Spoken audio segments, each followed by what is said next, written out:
търгувам активно с реални средства и в общи линии за този период така съм търгувал почти всичко, което може да бъде търгувано в пазарите. Стартирал съм с търговия с акции. После така имах един период от време, в който търгувах основно стоките, петрола и златото.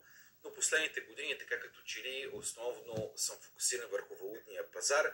Търгувам и борсови индекси, като любимите ми за търговия естествено са американските такива.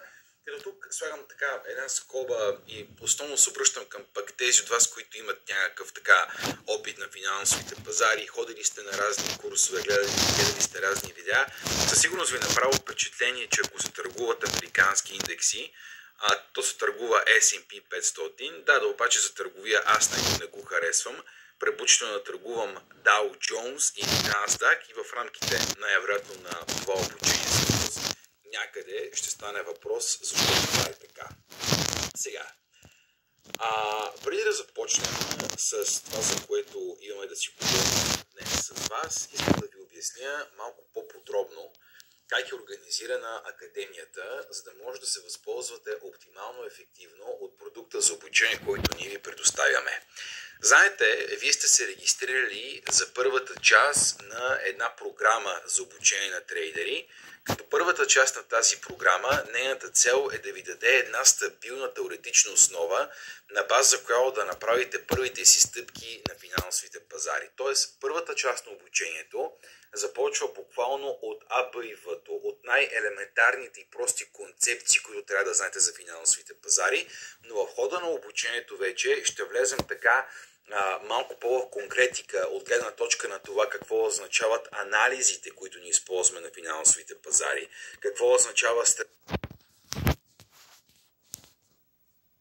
стратегия и защо тя е толкова важна за един трейдер, какво означава риск менеджмент, как да прилагаме правилен риск менеджмент, как да изградим психология и дисциплина в търговията, така че първата част на обучението целта е да ви даде една много стабилна теоретична база, в основа на която в последствие ви да си изградите като ефективни пазарни участници. И още в самото начало, така ми се иска да ви разкажа във всяка една темчика за какво ще си говорим, за да знаете пък все пак и какво ви очаква като материал, който първа ще бъде обясняван. Днес лекция 1, първи стъпки на Форекс пазара. Лекцията е общо въведителна. Ще си поговорим така за някои важни концепции, които трябва да знаете свързани с финансовите пазари. Ще обясним някои важни термини, с които първо ще се сблъскаме, така че днеска лекцията на практика е уводна. След което лекция 2 е как да работим с платформата MetaTrader 5. Тук за целта трябва да си свалите, всъщност това е лекцията в сряда, трябва да си свалите платформата за търговия MetaTrader 5 и да си отворите демо сметки. Като това нещо може да го направите, когато влезете в основния сайт на Benchmark, benchmark.bg и дойдете ето тук на платформи. Като сложите мишката отгоре, виждате, се появява едно падащо меню, от което трябва да изберете MetaTrader 5 и тук ще ви заредят трите основни версии на платформата. Сега нещо, което е важно.